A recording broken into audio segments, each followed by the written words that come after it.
Cool. Bonjour Jean-Pierre. Merci infiniment d'avoir Bonjour accepté. Lucie. Je suis honorée de ta présence. Merci beaucoup. Donc, Ça me fait plaisir que ça te fasse plaisir. merci. Je me permets en fait simplement de présenter ce projet qui me tient vraiment à cœur. C'est celui de recueillir les témoignages de personnes ressources, de personnes inspirantes comme toi, qui ont pu rencontrer des obstacles scolaires dans leur vie et qui aujourd'hui sont épanouis professionnellement. Pourquoi? Parce que quand j'accompagne des jeunes ou quand je rencontre leurs parents, le problème, c'est qu'il y a amalgame entre difficultés scolaires ou obstacles à un instant T ou à un moment T et projection sur leur avenir, si tu veux, incertain.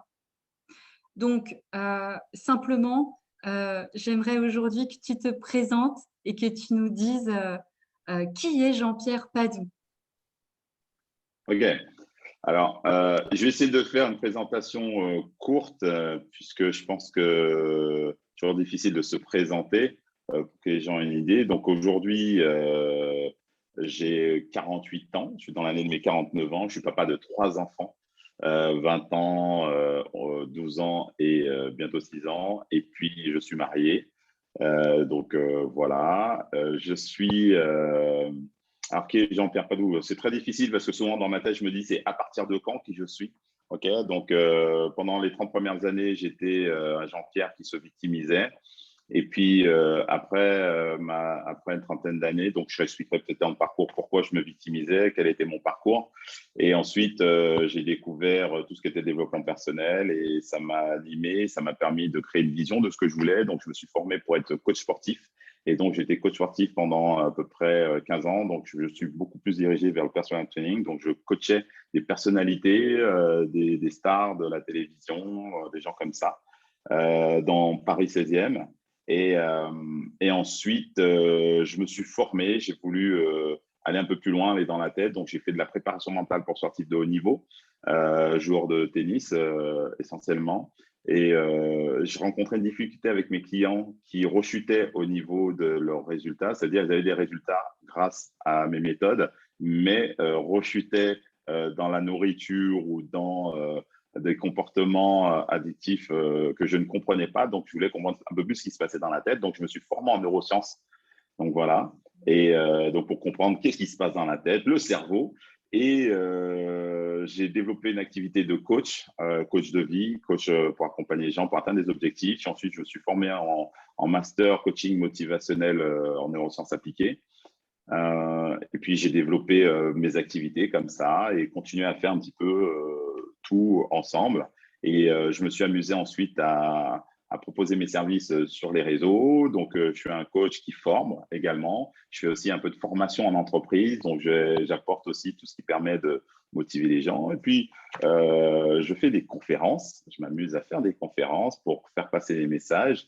Et puis aujourd'hui, mon activité réelle, c'est de permettre aux gens de booster leur vie. Donc, mon objectif vraiment principal, c'est de montrer qu'on peut partir de là où on en est, voire de très loin, et que c'est possible de booster sa vie pour réussir à atteindre ses projets, ses objectifs, en tout cas se réaliser vers ce qui nous anime et avec beaucoup d'authenticité. Donc, l'idée, c'est pour moi, c'est vraiment d'aller plus loin et de ne pas rester à sa condition du moment qui ne nous convienne pas. Et donc, d'aider les gens à aller plus loin, à être ambitieux, à être des performeurs, mais tout en acceptant cette dualité qu'il y a à l'intérieur d'eux et pour trouver un équilibre et être plus vrai, plus authentique, pour simplement être libre dans la tête et pas se sentir prisonnier, que ce soit d'un environnement social, familial, d'un système. Donc, d'avoir confiance en sa vérité à soi. Donc, être libre, en tout cas, se sentir libre, être heureux naturellement, mais pas forcément dans la possession, mais dans l'être. Voilà. Voilà ce qui m'anime et voilà ce que je fais. Donc, Wow, merci c'est mon Jean-Pierre. quotidien. Merci infiniment pour cette belle présentation. La Elle question était longue, hein. phare, longue, pertinente, juste toi. C'est ça. La question phare en fait de ce témoignage, c'est comment c'était à l'école pour toi, Jean-Pierre? Alors là, c'est la question phare et c'est la question la plus,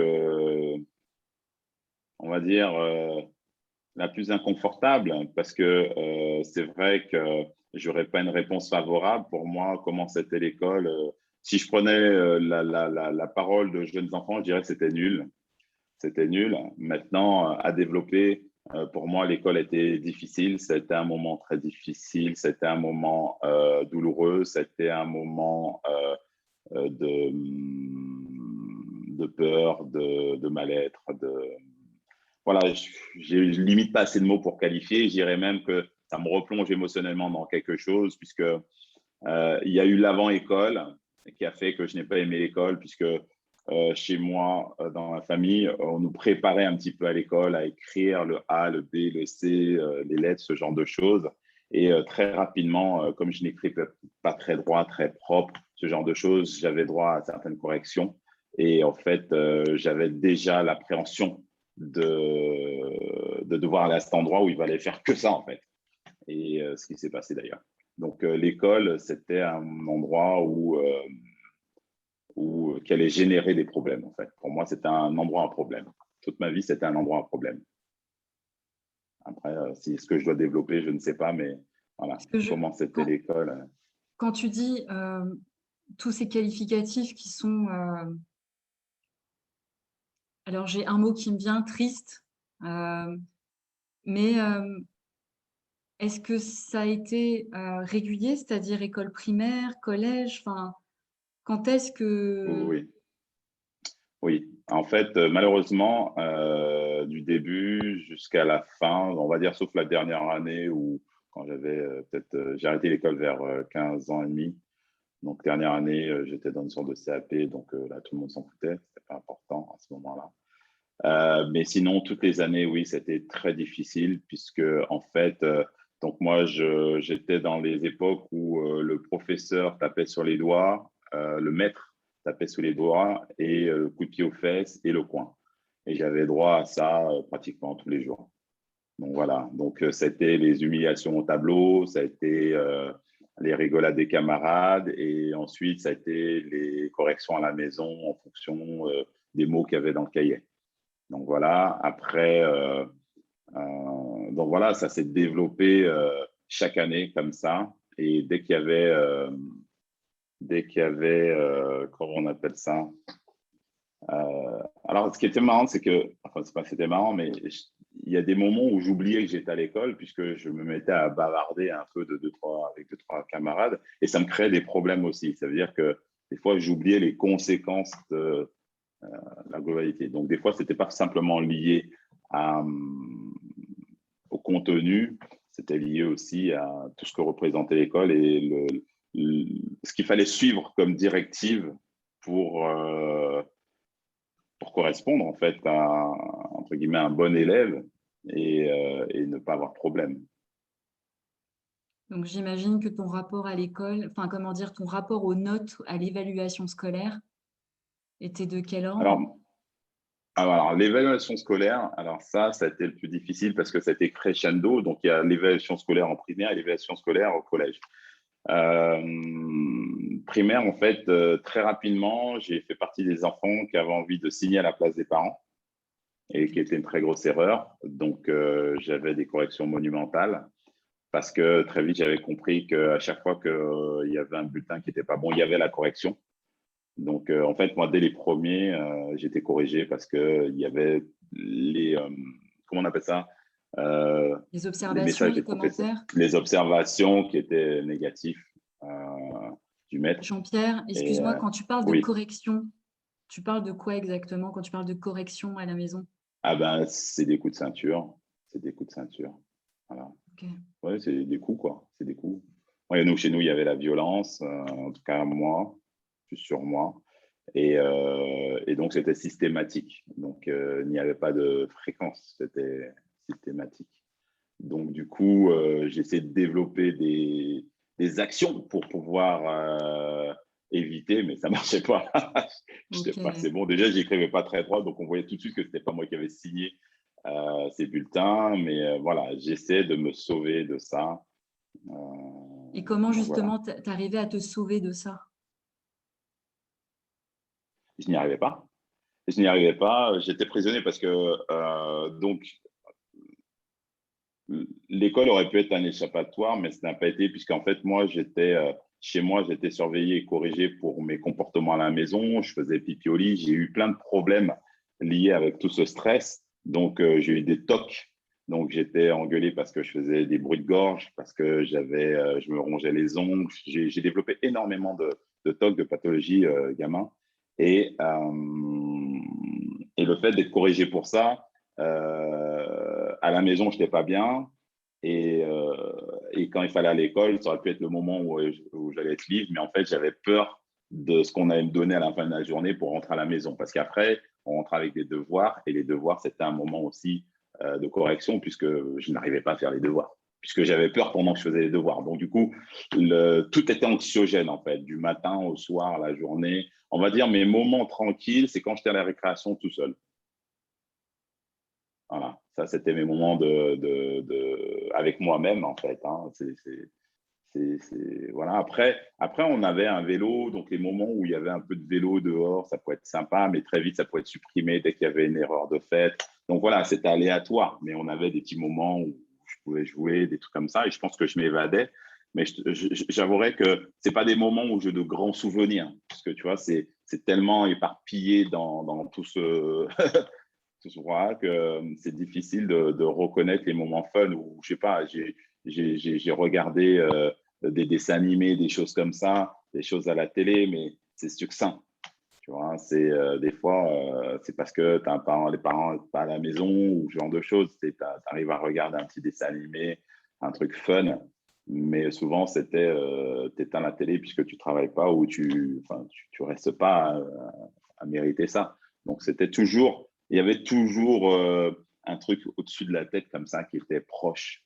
Donc, les moments d'échappatoire, ils existaient, mais ils étaient minuscules, minuscules. Ouais. Tu disais en fait que lorsque tu es rentré dans le développement personnel, c'est à partir de là Ouais. en fait où voilà, rien que je t'en parle, tu as les étoiles dans les yeux, Ah, Jean-Pierre. Mais eh oui, justement, à quel moment et comment ça s'est passé justement? Tu sais, ce le développement saut, personnel. comment tu l'as rencontré? Bah, en fait, si on switch sur le développement personnel direct, c'est que j'ai passé quand même 30 ans à me victimiser, à me plaindre de ma condition de vie, des diplômes que j'avais pas. Je veux dire, j'avais une vie qui était ben voilà, je travaillais en intérim ou je travaillais au job que je trouvais. C'est des métiers sans diplôme, c'est des métiers sans reconnaissance, c'est des métiers. euh, donc voilà. Et puis ensuite, j'avais un style de vie lié à ma colère. Donc du coup, j'avais des relations qui ne duraient pas longtemps, que ce soit amicales, que ce soit sentimentales. J'abîmais beaucoup de choses. J'étais froid avec les gens, j'étais dur, j'étais j'étais aigri. Après, avec les patrons, j'étais dur aussi, très conflictuel, puisque j'ai vécu le racisme à l'école. Donc, du coup, dès que quelqu'un avait une connotation ou créait une sorte de racisme ordinaire, je me révoltais d'une certaine manière. J'ai vécu tout ce qui était problème d'arrestation, police, où on a l'impression que, voilà, mais pourquoi moi, machin, etc. Donc, j'étais révolté toute ma partie d'adulte, en fait, hein, toute ma partie d'adulte, et j'avais une vie qui était un peu chaotique, mais qui était normale pour moi, en fait. C'est-à-dire, avec le recul, je peux dire qu'elle était chaotique, mais pour moi, elle était normale. Je faisais beaucoup de motos, je faisais le fou à moto, je fumais, je faisais tout ce qu'un jeune qu'on ne tient plus se permet de faire, ce qu'on croit être la liberté, en fait, ce qu'on croit être la liberté. Mais du coup, ma vie, elle s'abîmait au fur et à mesure. J'ai perdu des amis qui sont décédés. Il y a eu beaucoup de drames, entre guillemets, dans ma vie. Et puis, lors d'une dernière démission, je me suis retrouvé, à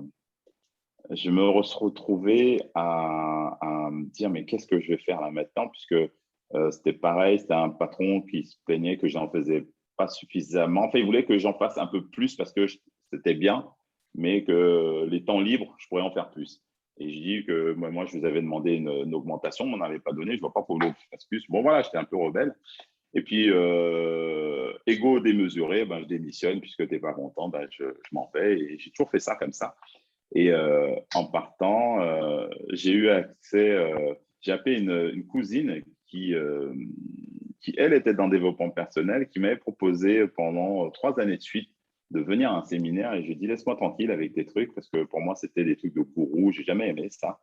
Mais là, j'étais tellement dépité, je ne savais plus quoi faire. En fait, j'étais à un moment perdu dans ma tête. J'avais plus d'issue, à moins d'aller rechercher encore un boulot chez quelqu'un. Mais ça, c'était devenu anxiogène d'aller rechercher du travail en sachant que tu vas être rabaissé ou pas reconnu en fait pour ce que tu crois avoir. Parce qu'en fait, au fond de moi, j'ai toujours l'impression que je méritais mieux que ça. Depuis tout petit, tu vois, c'est comme quand les corrections, tout ça, tu sais que c'est pas juste, mais voilà, tu sais pas pourquoi. Et tout ce que j'y vais, je savais que c'était pas juste et je sentais que je pouvais faire de grandes choses, je sentais que j'avais une forme d'intelligence, mais j'étais incapable de mettre des mots dessus, d'accord?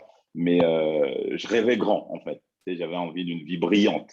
Et, euh, et puis, en fait, cette fameuse cousine qui me dit, qui me pose 2 questions, si tu pouvais faire comment ça s'appelle?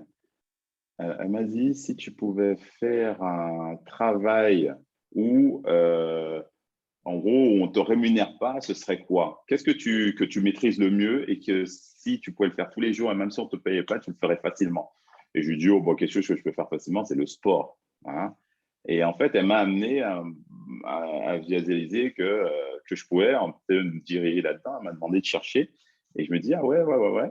Et puis, c'est comme ça que j'étais me diriger dans les renseignements du sport. Et en même temps, me dit, mais tiens, pour pouvoir réaliser ça, même si ça te paraît difficile, moi, il y a un séminaire que je t'ai parlé là, qui se passe à Londres et j'aimerais bien que tu viennes. Et là, j'ai commencé avec toutes les objections. J'ai pas d'argent, j'ai pas ceci, j'ai pas cela. Et en fait, ce qu'elle a proposé, c'est qu'elle m'a dit, moi, je t'offre l'événement qui coûte à peu près 800 euros et toi, tu payes le billet d'avion pour venir. Et je te trouve quelqu'un pour te mettre dans une chambre à Londres avec quelqu'un. J'ai dit OK, mais en fait, j'ai été sans conviction. Et quand je suis arrivé, je faisais la tronche parce que les gens ils étaient contents et moi, je n'étais pas content à l'intérieur de moi. Donc, du coup, j'étais vraiment à l'opposé de l'énergie qu'il y avait là-dedans. Et puis, le mec, il a commencé à parler. Et puis, au bout de 20 minutes, j'ai dit, c'est quoi ce truc, quoi? Et puis, en fait, j'ai mis mes pieds là-dedans. Et en fait, pendant 4 jours, j'étais sur une autre planète. Je suis revenu. En sortant de là, je me suis dit déjà, pourquoi on ne nous a pas expliqué ça plus tôt? Tu vois, je me serais sauvé plus tôt. Et là, j'avais qu'une chose à faire, rattraper le retard, commencer à mettre en place tout ce que j'avais compris, à changer des choses à l'intérieur de moi. À quel âge ça s'est passé, Jean-Pierre, ça? Environ 30, 32 ans, 32, 33 ans, 32 ans. C'était en 2003. Donc là, j'ai 48 ans, tu vois, 49 ans. Wow. Donc voilà. Mais j'avais une trentaine d'années. Donc voilà, c'est à ce moment que j'ai eu cette lumière de dire waouh, c'est quoi ça? On peut changer notre vie, notre condition de vie, on peut changer comment ce qui se passe de négatif en une puissance. Et là, j'ai dit, OK, je vais m'y atteler. Et en fait, le mec que j'ai vu sur scène, je ne sais pas pourquoi, mais je me suis dit, putain, moi, je pourrais faire ce qu'il fait. Voilà, ça a été ma première lumière par rapport à ce qu'il racontait, comme il le racontait et les difficultés qu'il avait eues avant aussi. Et je me suis dit, mais je peux faire ça aussi. Tu vois, je sentais que j'avais la force de faire ça. Parce que j'étais un compétiteur à l'intérieur de moi. J'étais quelqu'un d'abîmé, mais j'ai un moi en dehors de la souffrance qu'on m'a fait vivre. Et j'ai ressenti, sans savoir comment j'allais faire, hein, j'ai juste ressenti que j'aurais trop aimé faire ça et je pourrais le faire en vrai. Tu vois, j'avais cette petite croyance-là. Ouais. Wow. Mais en tout cas, je partage. J'ai eu la chance et le bonheur de te voir sur scène. Mais j'ai encore cette phrase qui résonne, quoi. Rien ni personne ne m'arrêtera. Et Ouais, j'en ai les larmes aux ouais. yeux. Ah, c'est tatoué Jean-Pierre, sur moi, même si je ne l'ai pas fait en tatouage, mais je le vis quotidiennement. Ça m'aide dans mes moments difficiles. Euh, je dis souvent, je ne suis pas mort de tout ce mal qu'on m'a fait, puisque j'étais suicidaire par moment, mais pas suicidaire que j'ai pas voulu sauter d'un pont ou me tuer ou prendre des cachets. Je faisais beaucoup de motos et je pouvais rouler à 300 km/h et je disais de toute façon, je m'en fous s'il y a quelqu'un qui traverse. J'avais vraiment ce côté où ma vie n'avait d'importance aux yeux de personne. Donc, du coup, j'étais capable d'aller au-delà de l'importance de la vie. Puis j'ai perdu des amis comme ça. Voilà, il y avait beaucoup d'injustice dans la tête. Donc, quand tu t'es ignorant, tu ne sais pas que tu as accès à ça dans ta tête et que tu as le pouvoir. Parce que euh, on apprend que c'est les croyances qui nous guident, on apprend que c'est les gens qui mettent des croyances, mais quand tu n'as que des gens autour de toi qui te mettent des croyances qui pèsent des tonnes et des tonnes, ça demande, si tu ne rencontres pas les bonnes personnes, tu ne peux pas enlever ça, en fait. Si tu n'as pas l'information, tu n'as pas l'enseignement qui te permet d'enlever ça de ta tête, voilà, moi, ça a duré 30 ans, quoi. 30 ans. 30 ans, c'est comme 30 ans de prison. Hein. C'est, j'étais, quand j'étais en sixième, pour la petite anecdote, donc mes parents étaient divorcés et je me suis retrouvé, ma mère ne pouvait plus nous garder parce qu'elle faisait une formation pour upgrader, pour être aide-soignante. Tu vois, elle faisait avant le ménage, donc elle a fait une formation d'aide-soignante, ce qui est très bien d'ailleurs, c'était un repère à un moment donné. Mais bon, bref, et elle me met, elle dit, elle ne pourrait pas nous gérer avec mon frère, donc elle nous met chez notre père. Et en fait, ce qui se passe, je suis en sixième, donc j'ai un an de retard, puisque j'avais redoublé ma CM1, donc pour donner à peu près l'âge, et il était avec une femme, et cette femme avait une fille, et cette fille était dans la même classe que moi en sixième. D'accord? Et c'est avéré que cette année-là, j'ai passé une année, je crois que c'est celle qui m'a le plus abîmé et qui a fait le plus de dégâts dans ma vie, qui a créé la prison dans laquelle je me suis mis pendant de nombreuses années. Donc, je trouve que chaque personne, tu vois, c'est comme des femmes qui peuvent avoir des viols, des gens qui peuvent… Tu sais, il y a des gens, ils vivent des choses tellement atroces que après ils sont abîmés, quoi. Et si tu rencontres pas les bonnes personnes, c'est très difficile de sortir là-dedans parce que tu penses que les gens ne peuvent pas comprendre pourquoi tu es comme ça. Pourquoi, pourquoi tu te fais du mal, pourquoi tu fais du mal, pourquoi tu t'auto-détruis, pourquoi les gens ne peuvent pas comprendre. Et cette année-là, je disais, j'ai la malchance d'avoir la fille, enfin la belle-fille de mon père là, enfin, dans la même classe que moi, et elle avait de très bonnes notes. Et moi, je ramenais que des mauvaises notes. Et en fait, c'est avéré que chaque fois que j'amenais une mauvaise note, donc on imagine le collège, combien de matières nous avons, et combien d'interros nous faisons par matière. Donc, chaque fois que je ramenais un interro dans n'importe quelle matière, ben, j'appréhendais tellement la correction que j'étais inhibé devant la copie ou le jour où on te dit de marquer sur le carnet, préparer l'interrogation de. Donc, en fait, j'ai passé un an, jour pour jour, chaque jour, à être,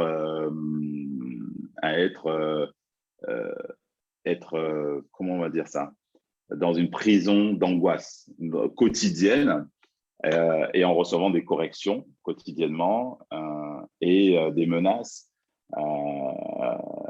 Ce qui était hallucinant, c'est que c'était généré, parce que moi je cachais, pour dire comment le cerveau il est décalé. Hein. Moi je montrais rien, et on dit, mais si elle montre pourquoi t'as pas, vous êtes dans la même classe. Tu vois, le mec, genre, il cache un truc alors que t'as l'autre enfant. Et en fait, tout le temps, j'étais là-dedans, et avec un sentiment de mort, et j'avais peur de mourir à chaque fois, en fait. À chaque fois, pendant un an, j'ai eu peur de mourir, comme ça, dans ma tête. Ouais. Et quand tu te dis que quand tu sors de ça, en fait, tu as cette liberté de plus vivre ça, ben, tu fais un peu n'importe quoi. D'accord et, et, euh, et en fait, quand tu découvres qu'il y a une possibilité de sortir de cette prison, la seule chose qu'il y a à faire, c'est de mettre en place des choses qui te font peur. Mais en vrai, si on a accès à ce qui est notre faiblesse, en fait, à un moment donné, ça se transforme en une puissance incroyable parce qu'en fait, rien, en vrai, n'est pire que ces moments durs, en fait. C'est-à-dire que échouer, ce qu'on pense être un échec, c'est rien du tout quand tu n'as pas de conséquences mortelles. C'est-à-dire, ça ne met pas ma vie en jeu. Quand bien même je perds 10 000, 15 000, la banquière va m'appeler, elle ne me fera pas plus peur que ce que j'ai eu dans cette année de prison, entre guillemets, voire les années d'avant. Mais c'est comme ça que je l'ai traduit. C'est-à-dire que pour moi, c'était une vraie révélation de changer ma manière de croire les choses, de changer de percevoir les situations que je vivais et que je pouvais m'engager dans de nouvelles choses, et ainsi de suite, et ainsi de suite. Donc voilà. Et avec ce recul que tu as et maintenant cette vision, cette hauteur de vue que tu as, quel serait les ou le conseil que tu pourrais donner à un gamin qui t'écoute et qui vit des difficultés scolaires? Ça dépend à quel niveau, quel conseil. Des conseils, il y en a plein. Qu'est-ce qui te Parce que vient mais éviter des difficultés scolaires, ça dépend. Est-ce que c'est lui tout seul qui n'est pas bon à l'école? Moi, aujourd'hui, avec le recul, je dirais que s'il fallait que je retourne à l'école, voilà, si je partais du Jean-Pierre qui comprend les choses aujourd'hui, ou comment je le fais avec mes enfants. Mes enfants, il n'y en a aucun où je mets la pression pour apprendre à l'école. Il y en a une, la dernière, elle n'aime pas vraiment ça. Mais je parle souvent de discuter de pourquoi tu veux faire les choses. Donc, admettons, ma petite dernière, c'est quand elle me demande, papa, qu'est-ce que c'est ça? J'ai dit, tu vois, là, tu vas aller au CP, tu vas pouvoir me dire ce qui est marqué. En fait, il faut toujours créer une raison de pourquoi tu fais un truc. Moi, j'ai remarqué que le fait de ne pas comprendre pourquoi tu fais les choses, voir les mathématiques, les trucs comme ça, c'est très compliqué. D'accord? Et ensuite, quand on est un peu plus grand, c'est de l'associer à sa passion. Ça veut dire que sa passion n'est pas la passion des parents. Donc, tu prends un enfant qui veut être pilote d'avion, tu t'associes toujours par rapport à son projet, mais sans lui dire si tu fais pas ça, tu n'auras pas ça, c'est pas ça. C'est essayer de te rapprocher en essayant de faire de ton mieux pour aller dans cette direction, pour vivre ton rêve à toi. D'accord? Et avant ton rêve à toi, ne cherche pas à être le champion des maths, cherche simplement à savoir faire 2 plus 2 ou faire les multiplications pour te rapprocher. Et à un moment donné, tu verras où tu en seras quand tu seras un peu plus près. Mais en fait, c'est se concentrer que commence à poser des pierres pour ton projet. Cherche pas à être le meilleur aujourd'hui pour ton projet. C'est-à-dire que souvent, on pense qu'il faut qu'on soit de très, très bons élèves. Et je pense que l'erreur, elle commence là. Parce que c'est comme marcher. Tu as la voisine, son gamin, il marche à 10 mois et le tien, il a 14 mois, il ne marche pas. On s'en fout. L'essentiel, c'est qu'il marche à un moment donné dans sa vie et que lui, il est préoccupé à développer une autre partie de sa personne à ce moment-là. Donc, du coup, c'est plutôt avoir conscience où est-ce que tu es bon aujourd'hui, continuer à le développer, continuer à progresser là-dedans, continue à utiliser ta force et ton processus là où tu es fort et essaie d'utiliser un peu ton processus de là où tu es fort pour pouvoir avancer vers là où tu veux aller, pas où on te dit d'aller. Ça veut dire que si dans tout ce qu'on te propose à l'école et toi, tu as juste envie d'être bûcheron, ben, c'est de te faire comprendre que le nombre de troncs, le nombre de centimètres ou le diamètre, le machin, quel va être l'intérêt pour toi de comprendre ça et concentre-toi par rapport à ton truc de bûcheron. Tu vois, créer un intérêt. Parce que sinon, on est vide, c'est une coquille vide qui se remplit de rien du tout, qui se remplit de l'envie des autres, mais pas de ses envies. Donc, Merci c'est beaucoup. plutôt de se connecter à ses envies à lui et que les parents, d'accepter que les envies de l'enfant ne sont pas leur envie et que vaut mieux un enfant avec un petit boulot heureux qu'un enfant avec de gros diplômes, mais malheureux, suicidaire, qui boit de l'alcool et qui achète des joints pour tenir un coup, quoi. Là, tu Là, vois, j'en ai connu. ouais. Là, et justement, tu étais en train de parler des parents et je rebondis.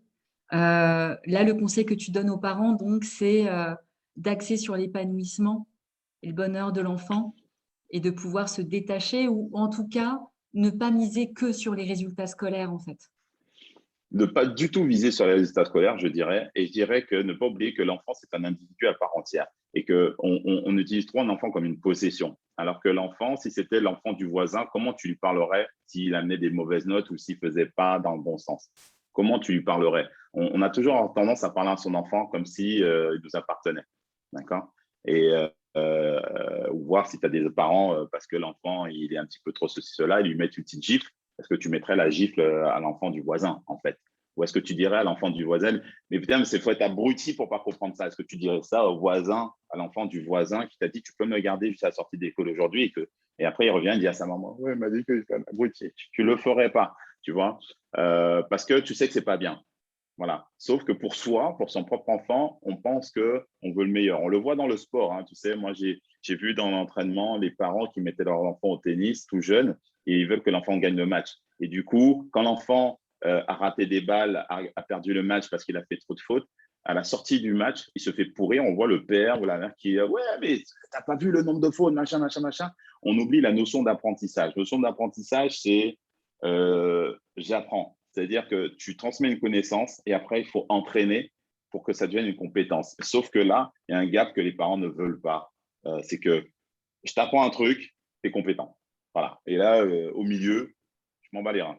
Et ça, c'est la grosse erreur. Donc, parents, je dirais, apprenez à accompagner dans l'entraînement. Tu sais, tu peux dire, bah, tiens, ce serait bien qu'on fasse une petite répétition ou un truc comme ça. Trouver les bons moments. C'est comme pour nous. C'est quoi le meilleur moment en tant qu'adulte quand je suis plus productif dans mon travail? C'est quand le meilleur moment quand j'ai le plus d'énergie? Quand c'est le moment où je suis plus focus? Est-ce que c'est le matin? Est-ce qu'à 18h, je suis focus pour aller faire mes factures? Non, j'en ai pas. Tu vois, quelle musique je me mets pour travailler?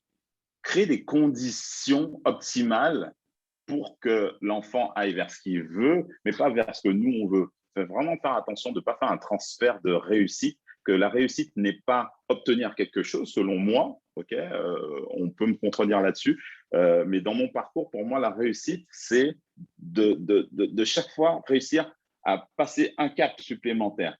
Ce n'est pas la finalité, la réussite. C'est vraiment boucher ce gap en faisant des petites actions quotidiennes dans la direction de, et puis savoir aussi jeune aussi faire de l'introspection, se dire bon ok, qu'est-ce qui va pas, viens on le fait ensemble. L'enfant il sait pas faire ça, on le fait ensemble. L'enfant il apprend à grandir.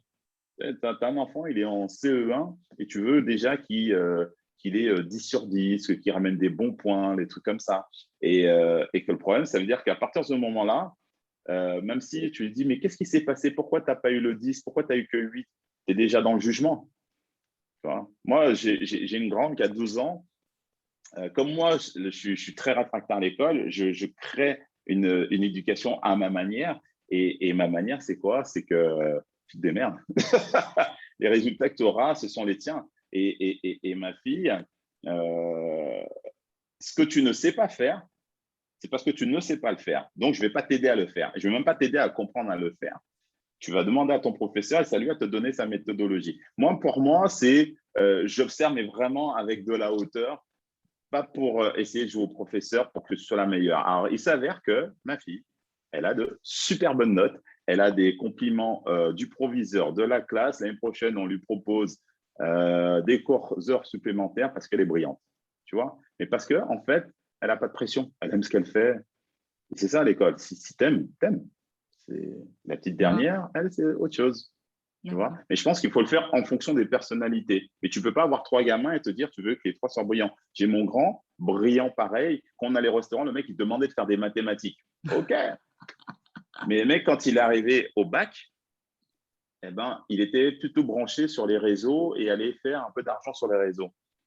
Et à un moment donné, j'ai dit, bon, comment ça se passe pour toi les révisions? Il me dit, ouais, c'est chaud, machin, tout ça. Je fais, de toute façon, tu auras le résultat de ton engagement. Qu'est-ce qui s'est passé? Il a raté son bac la première année. Et quand on en a parlé, je fais, bon, alors, il me dit, ben voilà, je paye les conséquences. Qu'est-ce que tu veux que je te dise d'autre? Et après, je lui fais, tu le repasses ou pas? Il me dit, ouais, je repassais. Et je fais, ouais, mais tu vas y aller comment? De la même manière ou différemment? Je fais, non, cette année, ben, l'année d'après, il l'a eu. Tu vois ce que je veux dire? Il l'a réussi, mais parce qu'il s'y est mis lui. Ta motivation, elle doit être intrinsèque. C'est aussi simple que ça. Si c'est moi qui dois te bousculer pour réviser, je suis en train de te mettre la pression. Tu vois, on est toujours fiers d'afficher que nos enfants ont réussi le bac sur les réseaux, machin. Mais on s'en bat rien parce que le bac, il ne sert à rien. Ce que tu as besoin, c'est d'une attitude pour atteindre un objectif que tu t'es fixé. Donc, si ce n'est pas ton objectif, tu ne l'auras pas et c'est que tu n'en as pas besoin. Est-ce que tu es prêt à assumer pour peut-être quand dans 5 ans, tu dis ben, j'ai envie de faire ça et j'ai besoin du bac? Qu'est-ce que tu te dis? Tu vas redemander à passer le bac? Comment tu fais? Ah non. OK, c'est à toi de savoir où est-ce que tu vas.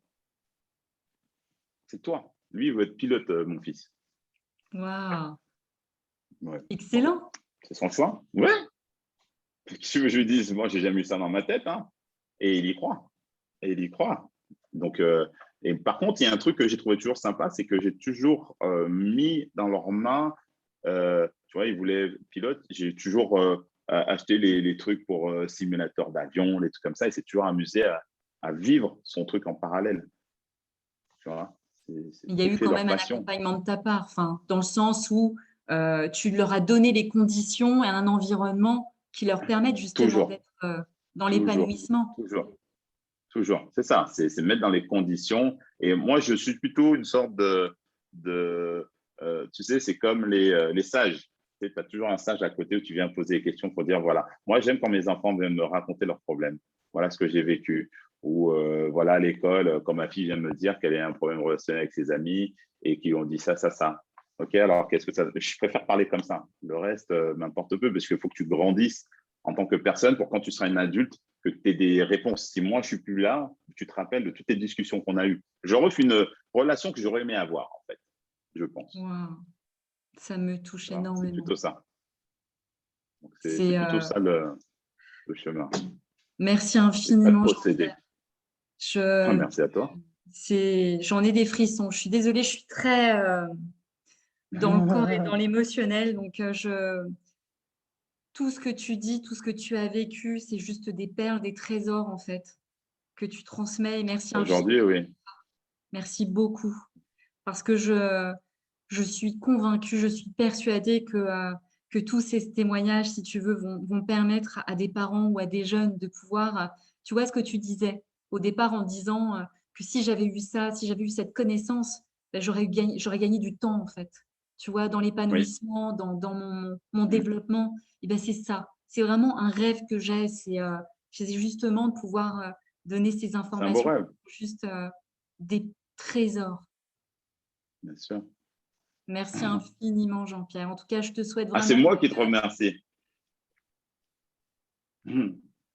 Je te souhaite le meilleur. Je te souhaite de continuer à impacter comme tu as pu nous impacter. On était plus de 800 dans la salle et mon Dieu, toutes Alors, les plus personnes. de 1000, plus de 999. Exactement, exactement. On n'était pas 1000, on n'était pas 1000, mais il y avait, je regardais autour de moi, on était tous debout. Tu as Ouais. une énergie et tu nous as transmis justement ce pouvoir et cette puissance de tu le fais, c'est tout. C'est Mm.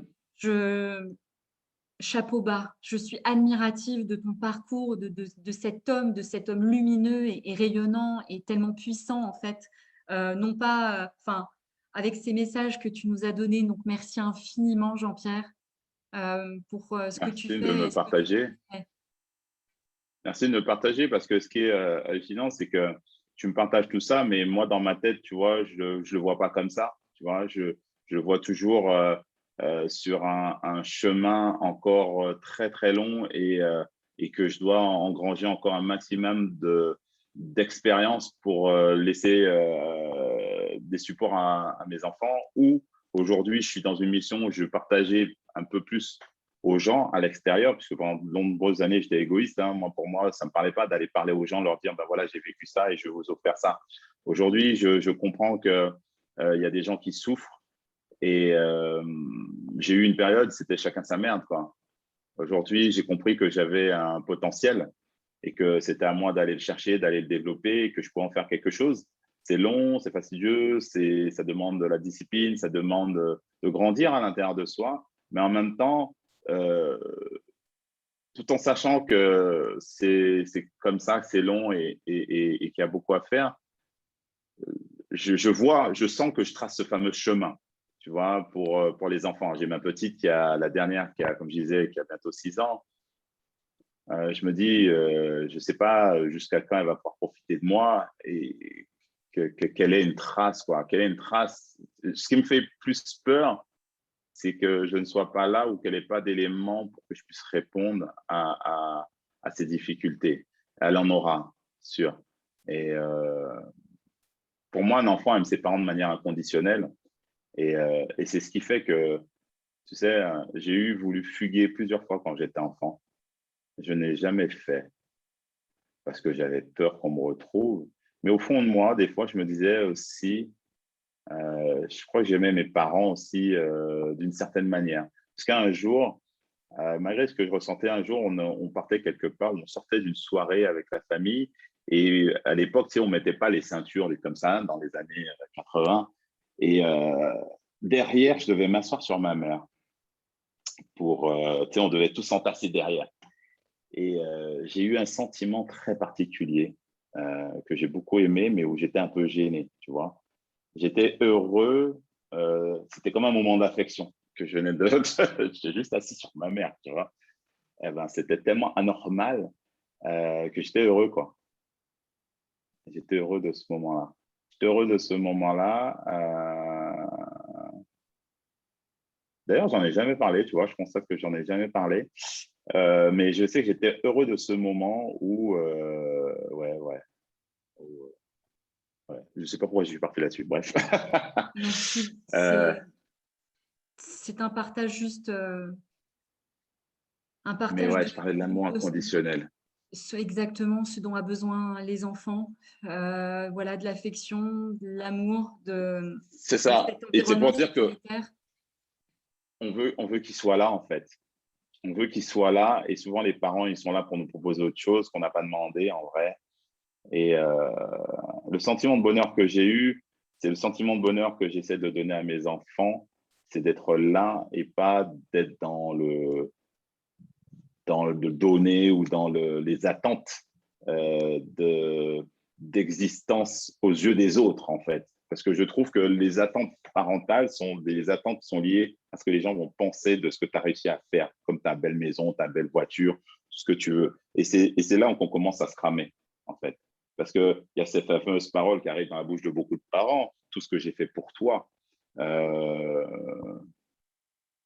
des sacrifices. Moi, malgré tout ce que j'ai vécu de difficile, j'ai reçu cette parole. Ils ont été travaillés pour moi, pour nous. Et le stress qu'ils avaient, c'est parce qu'il y avait aussi les tensions dans leur travail, que ce soit au niveau du racisme, que ce soit au niveau des patrons, et puis ils ramènent ça à la maison. Il n'y avait pas de développement personnel pour gérer.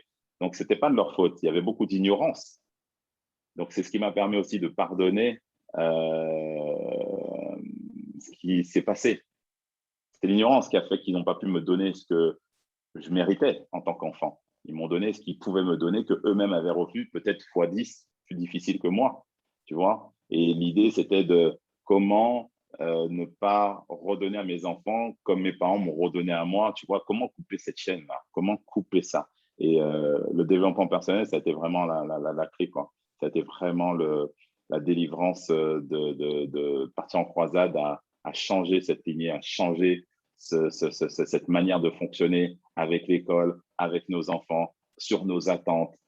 Quelle est la vraie vérité de l'objectif d'un être humain via un autre être humain? Mon enfant, c'est un être humain. Si je ne respecte pas mon enfant, pourquoi tu veux que le voisin, le chéri qui va la rencontrer, va la respecter? Tu vois? Moi, pour moi, je ne conçois pas que mes enfants comprennent un truc si moi, je leur balance un message opposé. Ils vont aller dans une sorte de logique. Donc, c'est à moi de passer le meilleur message possible de comment les gens doivent se comporter avec toi, comment tu dois réagir, comment tu vas percevoir les situations et quels sont les réels objectifs de ton évolution, de ta croissance, de ta vie. Tu ne peux pas avoir les choses comme ça.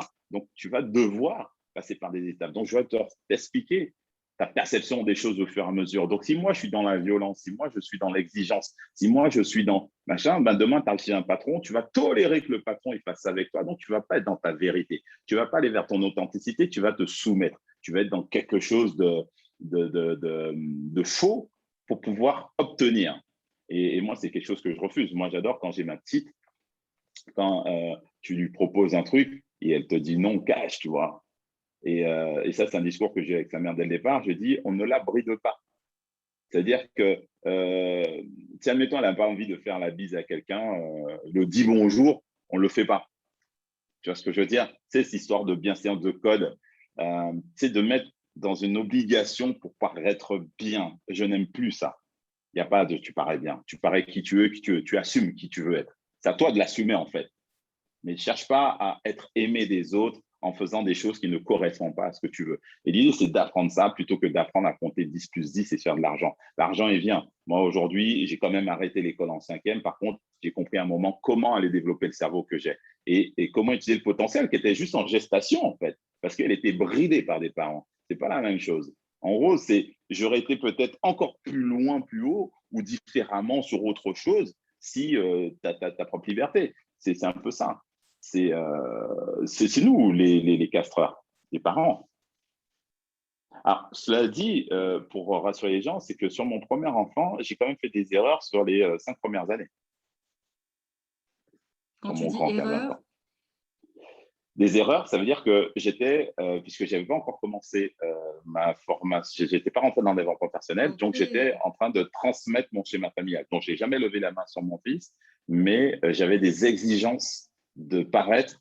Tu as l'impression que si tu es nul, c'est moi qui suis nul, en fait. Et donc, j'ai eu des exigences très fortes à son égard. d'accord, Je n'ai pas accepté qu'il était lui au départ. En plus, j'ai un fils très atypique, tu vois. ok, Mais on s'est rattrapé. Ouais, ouais, ouais, ouais. Et on s'est rattrapé par la suite. Je te donne un exemple. Quand il a passé son bac, ce qui était rigolo, c'est qu'il était, comme je disais tout à l'heure, en moitié dans le trading, dans les trucs comme ça. Et avec sa mère, donc mon ex-femme, il parlait de sa prochaine école. Tu vois, il fait un BTS de je sais pas quoi, machin, tout ça. Et je lui ai posé une question. Je lui fais, mais pourquoi tu vas faire cette école qui n'avait rien à voir avec son rêve? Il me dit, ouais, en attendant, parce que les écoles que j'ai demandées, les universités, il n'y a pas de place, c'est fermé, tout ça. C'est fermé, pas fermé, il n'y a pas de place ou on ne me prend pas, ce genre de choses. Et il disait qu'il avait vu avec sa mère pour aller dans une école BTS, je ne sais plus quoi, j'arrive plus à me rappeler quoi, tellement c'était important. Tu vois. Et, euh, et là, moi, je rentre dans mon rôle de père. Donc, il y a sa mère qui est dans son système à l'ancienne, et moi, je suis dans mon système à moi. Et je lui dis, en vrai, je vais te poser une question. La seule chose que je te demande, c'est de me dire la vérité. Je te jugerai ni sur l'un ni sur l'autre. C'est-à-dire, si je te donnais la possibilité entre les deux, ça veut dire que tu as ton truc que tu vas faire et la possibilité de continuer ce que tu fais, ton trading à 100%, essayer de voir si tu y arrives. Lequel tu choisis? Ah, direct le trading. J'ai dit, pourquoi tu ne vas pas faire l'école? Elle me dit, ouais, mais je fais parce qu'il faut le faire. Je dis, oui, alors maintenant, je vais te poser une question. Tu vas avoir des interros, tu vas avoir des examens.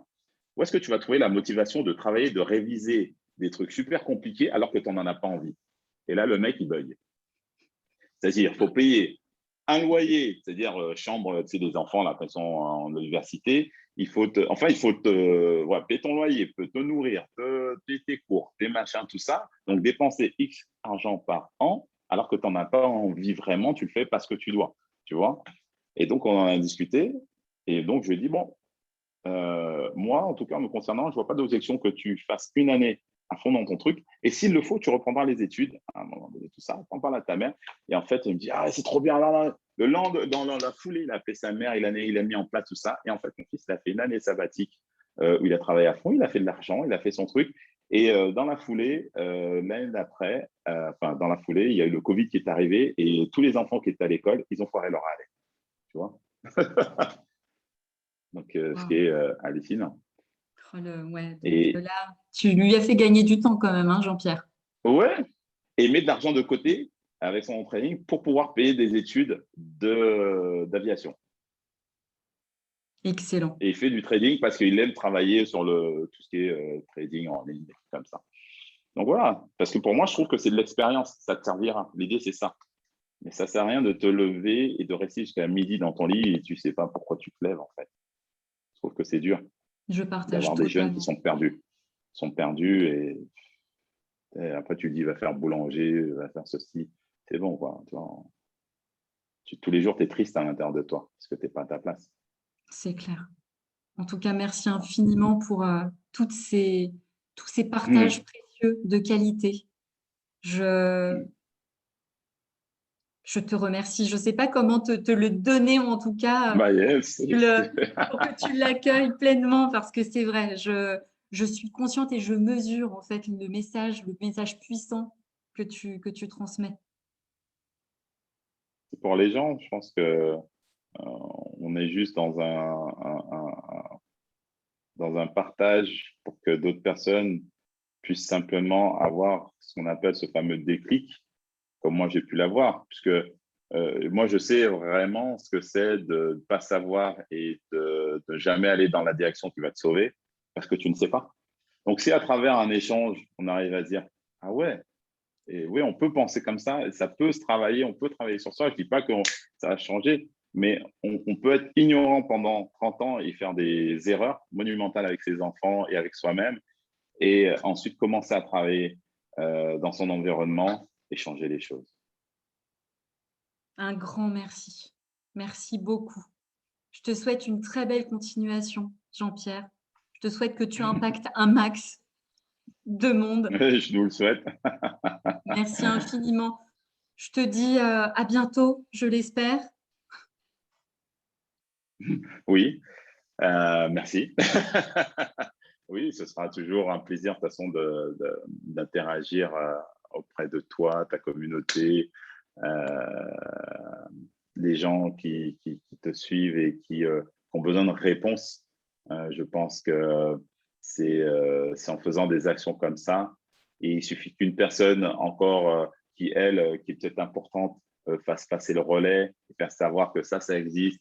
Donc voilà, c'est chaque personne prend sa responsabilité de dire, bah, tiens, j'ai envie de contribuer à ce que, en tout cas, les gens de l'avenir puissent être plus en harmonie avec eux-mêmes et soigner, avancer avec ce qu'ils sont, ne pas rejeter ce qu'on est, ce qu'on a vécu, et le transformer, le faire évoluer. Parce que moi, je ne suis qu'une évolution de ce que j'ai été.